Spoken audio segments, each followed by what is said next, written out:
ইহুদিদের পণ্ডিত সুরাহাসিল ডাক দিয়ে বলে, ও আমার সঙ্গীরা তোমরা শোনো, মুহাম্মদ সাল্লাল্লাহু আলাইহি ওয়াসাল্লামের সাথে যেই বাচ্চা গুলামকে নিয়ে আসছে, আমার মন সাক্ষী দিচ্ছে এই বাচ্চা গুলাম যদি আমিন বলে, মুহাম্মদ সাল্লাল্লাহু আলাইহি ওয়াসাল্লামের দোয়া আমার আল্লাহ ফিরায়া দিবে না। সুহাসিল ডাক দিয়ে কয়, মুহাম্মদ সন্তান হিসাবে যাদেরকে নিয়ে আসছে, নারী হিসাবে যাদেরকে নিয়ে আসছে, আমরা লানত যদি আল্লাহর দরবারে দেই আর মুহাম্মদ সাল্লাল্লাহু আলাইহি ওয়াসাল্লাম যদি লানত দেয়, এই বাচ্চা গুলাম যখন আল্লাহর কাছে আমিন বলে ডাক দিবে, আল্লাহ রাব্বুল আলামিন একটা সেকেন্ড তো আর দেরি করবে না, সাথে সাথে কবুল করে নিবে। আল্লাহু আকবার। আমার নবীর নুরানি জবান মুবারকে ইবনে মাজাহ শরীফের হাজির হযরত আবু সাঈদ খুদরী রাদিয়াল্লাহু তাআলা আনহু থেকে হাদিস শরীফ বর্ণিত, আল্লাহর হাবিব সাল্লাল্লাহু আলাইহি ওয়াসাল্লাম ওই সময় আল্লাহর দরবারে ডাক দিয়ে বলতেছে, আল্লাহ, এই আয়াতে কারিমা যখন নাজিল হলো, আল্লাহ যখন বললেন আপনি আপনার সন্তানদেরকে নিয়ে আসেন, নারীদেরকে নিয়ে আসেন, আপনি যান, আমার নবী হযরতে হাসান হুসাইন, মা ফাতেমা আলী রাদিয়াল্লাহু তাআলা আনহুদেরকে নিয়ে যখন ময়দানে গেলেন, গিয়ে আমার আল্লাহর দরবারে ডাক দিয়ে বলতেছেন, আল্লাহুম্মা হাউলাই আহলাল বাইত, আল্লাহ আমার সাথে এই মুহূর্তে যাদেরকে নিয়ে আসলাম তারাই হলো আমার আহলে বায়াত। চিৎকার মেরে বলুন সুবহানাল্লাহ, আরো জবান খুলে বলুন সুবহানাল্লাহ।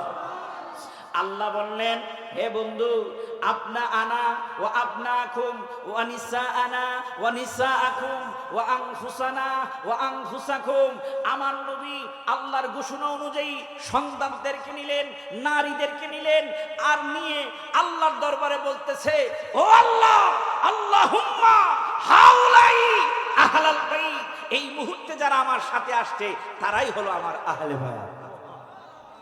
নবীজির সাথে এই আয়াতে কারিমার শানে নজুল দেখেন, আমার এখানে নোট করা আছে, এই শানে নজুলের মধ্যে স্পষ্টভাবে উল্লেখ করা হয়েছে, নবীজির সাথে যাদেরকে নিয়ে গেলেন তারা হচ্ছেন হাসান হুসাইন, মা ফাতেমা, হযরতে আলী। আর নবীজি ঘোষণা করলেন, আল্লাহুম্মা হাউলাই আহলাল বাইত, নবীজি যাদেরকে আহলে বায়াত বলছে আমরা তাদেরকে আহলে বায়াত মানতে রাজি। কথা কোন ঠিক কিনা? আরো জবান খুলে কোন ঠিক কিনা? আমাদের সামনে বিভ্রান্তি সৃষ্টি করার জন্য এক মাওলানা ওয়াজ করতেছেন যে শুধু হাসান হুসাইনকে আহলে বায়াতের সদস্য বানাইলেন, নবীজির হচ্ছে 4 কন্যা। কয় কন্যা? নবীজির 4 জন কন্যা।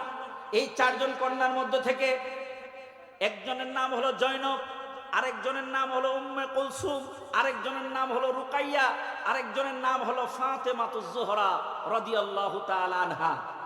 এই 4 জন নবীজির কন্যার মাঝে জয়নবের ঘরে 2 জন সন্তান, এক ছেলে এক মেয়ে, একজনের নাম আলী, আরেকজনের নাম উমামা। উম্মে কুলসুমের ঘরে কোনো সন্তান নাই। আর রুকাইয়ার ঘরে এক সন্তান, যার নাম হলো আব্দুল্লাহ, এক ছেলে। আর মা ফাতেমার ঘরে 5 জন সন্তান। কয়জন? আমরা তো সবাই কয়জন সন্তান সম্পর্কে ধারণা নাও থাকতে পারে। মা ফাতেমার ঘরে কয়জন সন্তান? এর মাঝে 3 জন ছেলে 2 জন মেয়ে। 3 জন ছেলের মাঝে হাসান হুসাইন, আরেকজনের নাম হলো মহসিন, আর মেয়ে 2 জনের নাম খালাদের নামের সাথে রাখা হয়েছে জয়নব আর উম্মে কুলসুম। এই ছিল 5 জন মা ফাতেমার ঘরের সন্তান। ওই হুজুর আমাদের মাঝে বিভ্রান্তি সৃষ্টি করার জন্য উনি বলতেছেন যে আল্লাহর হাবিব সাল্লাল্লাহু আলাইহি ওয়াসাল্লামের 1 জন আর 2 জন নয়, মানে নাতি নাতকির হচ্ছে 8 জন। এর মধ্যে কি বলে, জয়নবের সন্তান আলী, সে ছোট সময় মারা গেছে, যার কারণে আর বাকিরা যারা 7 জন ছিল, আমরা 7 জনকে আহলে বায়াত মানি। এখন কিছু কিছু মানুষ আছে শুধু পাক পাঞ্জাতন করে উনাদেরকে শুধু মানতে চাই। এইরকম কিছু বক্তা ইউটিউবের মধ্যে এসে, টেলিভিশনের মধ্যে এসে আমাদের কাছে বিভ্রান্ত সৃষ্টি করতে চাচ্ছে। আমি গত জুমার, এই জুমার আগের জুমায় আমার মসজিদে সেটার জবাব দিয়েছি। আমি বলেছি আমরা 5 জনকে আহলে বায়াত পাক পাঞ্জাতন বলি না, আমরা বলি না, বলতেছেন আমার নবী, বলতেছেন আমার আল্লাহ। বলতেছেন কে? আল্লাহ বলতেছেন আমার নবী। পাক পাঞ্জাতন মানে কি? পাক মানে পবিত্র, পাঞ্জাতন মানে হচ্ছে বডি। পাক পাঞ্জাতন পাঁচটি পবিত্র বডি, পাঁচটি পবিত্র শরীর। আল্লাহ নবী সাল্লাল্লাহু আলাইহি ওয়াসাল্লাম যদি এই পাঁচজনকে পবিত্র বডি বলেন, আর আল্লাহ যদি তাদের পবিত্রতার দায়িত্ব নেন, আমাদের কোনো অসুবিধা আছে? এখন আমার কিছু কিছু হুজুরদের অসুবিধা লেগে যাচ্ছে। এতদিন ছিল না, এখন লেগে যাচ্ছে, এখন লেগে যাচ্ছে। আমি একটা সমাধান দিতে চাই কোরআন হাদিস থেকে। তিরমিজি শরীফের হাদিস। কোন জায়গার হাদিস? আমার নবী উম্মাহাতুল মুমিনিন মা আয়েশা সিদ্দিকা রাদিয়াল্লাহু তাআলা আনহা থেকে হাদিস শরীফটা বর্ণিত। আমার নবী শীতের মৌসুম, শীতের সময়ে খুব ভোরবেলা মসজিদ থেকে বের হলেন।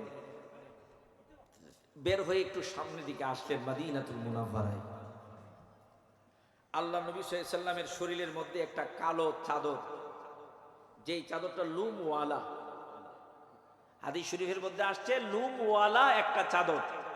আল্লাহর হাবিব সাল্লাল্লাহু আলাইহি সাল্লামের শরীর মুবারকের মধ্যে ওই চাদর মুবারকটা লাগানো। নবীজি হুজরা মুবারক থেকে বের হয়ে একটু সামনে আসলেন। এই গভীর খেয়াল, আমরা বলি না পাক পাঞ্জাতন, স্বয়ং আল্লাহ বলতেছেন, আমার নবী বলতেছেন। আমার নবী, আপনার নবী ভোরবেলা, শীতের ভোরে সকালবেলা হুজরা মুবারক থেকে বের হয়ে গায়ের মধ্যে কালো রঙের একটা কি বলে চাদর লাগায় রাখলেন। ওই মুহূর্তে আমার নবী তাকায় দেখেন হযরতে হাসান রাদিয়াল্লাহু তাআলা আনহু নবীজির দিকে আগায় আগায় আসতেছে। আমার নবী ডাক দিলেন, নানা ভাই, ও নানা ভাই, আমার কাছে আসেন, আমার কাছে আসেন। হযরতে হাসান দৌড়াই আমার নবীর কাছে আসলেন। আল্লাহর নবী ওই চাদরের ভিতরে হযরত হাসানকে ঢুকাইয়া দিলেন। সুবহানাল্লাহ। প্রতিমধ্যে আল্লাহর নবী তাকায় দেখেন হযরতে হুসাইন আমার নবীর দিকে সামনের দিকে আসতেছে। আমার নবী গায়ের মধ্যে কোন রঙের চাদর? কথা কয় না, কোন রঙের? ওয়াজে আসেননি আপনারা? নবীজির গায়ের মধ্যে কালো রঙের চাদর ঢুকাইলেন হযরত হাসান রাদিয়াল্লাহু তাআলা আনহুকে চাদরের ভিতরে। ওই মুহূর্তে হযরত হুসাইন রাদিয়াল্লাহু তাআলা আনহু আসলেন। আমার নবী হুসাইন রাদিয়াল্লাহু তাআলা আনহুকে চাদরের ভিতরে ঢুকাইলেন। মা ফাতেমা ও হুজরা মুবারক থেকে বের হয়ে সামনের দিকে আসতেছে। আমার নবী ডাক দিলেন, ফাতেমা, আমার মা এদিকে আসেন। মা ফাতেমাকেও আমার নবী চাদরের ভিতরে ঢুকাইলেন। হযরতে আলী মুশকিল কুশা উনিও আসতেছেন শেরে খুদা। আমার নবী আলীকে ডাক দিলেন, আলী আসো। হযরতে আলী রাদিয়াল্লাহু তাআলা আনহুকে চাদরের ভিতরে ঢুকাইলেন। হযরতে হাসান, হুসাইন, ফাতেমা, আলী কয়জন হলো? আর আমার নবী তো চাদরের ভিতরে আগে থেকে আছেন। কয়জন হলো? কথা কয় না, কয়জন? পাঁচজন। আমার নবী রহমতের বান্নার নবী এরকম ভাবে পাঁচজনকে চাদরের ভিতরে ধরে আল্লাহর কাছে বলতেছেন, আল্লাহ, এরাই হলো আমার আহলে বায়াত। আরো জোরে কন্যা সুবহানাল্লাহ। আমার আল্লাহ ডাক দিয়ে কই, জিবরাইল, আমার নবীর চাদরের ভিতরে এই মুহূর্তে যারা ঢুকে গেল, তুমি কোরআনুল কারীমের আয়াতে কারিমা নিয়ে যাও। আমি জিবরাইল, আমি তোমাকে পাঠায়া দিলাম আমার বন্ধুর কাছে কোরআনুল কারীমের আয়াতে কারিমা দিয়ে। ও জিবরাইল, এই মুহূর্তে আমার বন্ধুর কাছে কোরআনুল কারীমের আয়াতে কারিমা নিয়ে যাও। আমার নবীর চাদরের ভিতরে এই মুহূর্তে যারা ঢুকে গেল, আমার নবী যাদেরকে নবীজির আহাল বলে পরিচয় দিয়ে দিল, আমি আল্লাহ তাদেরকে নবীর আহাল বলে পরিচয় গ্রহণ করলাম। আমার আল্লাহ রাব্বুল আলামিন কোরআনুল কারীমের আয়াতে কারিমা নাযিল করলেন, ইন্নামা ইউরিদুল্লাহু লিইউযহিবা আনকুমুর রিজসা আহলাল বাইতি। চিৎকার মেরে কোন সুবহানাল্লাহ। ইউতাহিরাকুম তাতহীরা। আমার আল্লাহ ডাক দিয়ে কই, বন্ধু, এই মুহূর্তে আপনার চাদরের ভিতরে ঢাকা যারা ঢুকে গেল, আপনি যাদেরকে আপনার আহলে বায়াত বলে পরিচয় আমার কাছে দিলেন, আমি আল্লাহ রাব্বুল আলামিন জানায়া দিলেন ইন্নামা ইউরিদুল্লাহু, নিশ্চয়ই আমি আল্লাহ ইচ্ছা পোষণ করলাম আপনার এই আহলে বায়াতকে পাক পঙ্কিলতা থেকে মুক্ত রাখতে। কখনো আপনার আহলে বায়াতকে পাক পঙ্কিলতা স্পর্শ করবে না।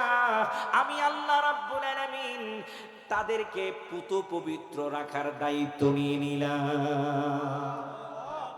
কোরআনুল কারীমের আয়াতের মধ্যে আল্লাহ বলতেছেন তাদের পুত পবিত্রর দায়িত্ব কার? কথা কোন কার?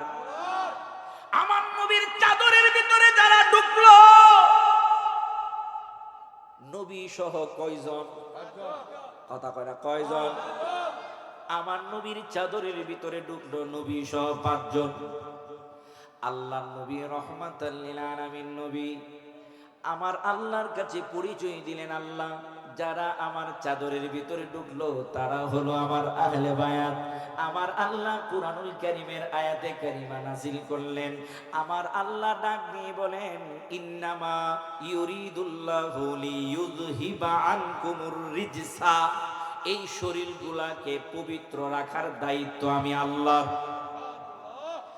আহলে বায়াত যারা, আপনার আহলে বায়াত যারা, তাদের পুত পবিত্র রাখার দায়িত্ব আমি আল্লাহ। পাক পঙ্কিলতা কখনো তাদেরকে স্পর্শ করবে না। এই জন্যই আমরা বলি নবীজির চাদরের ভিতরে যারা ছিল তারা হলো পাক পবিত্র, তাদেরকে পঙ্কিলতা স্পর্শ করবে না। পবিত্রতার দায়িত্ব নিয়েছেন আল্লাহ।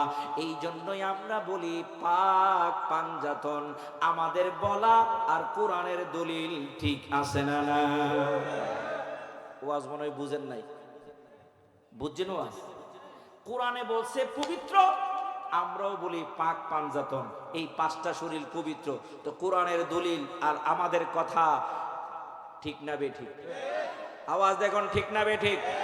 তো যারা আজকে ব্যঙ্গ করে এই পাক পাঞ্জাতনের বিরুদ্ধে কথা বলে, আমাদের কাছে সুস্পষ্ট হয়ে গেল তারা কোরআনের বিরুদ্ধে কথা বলে,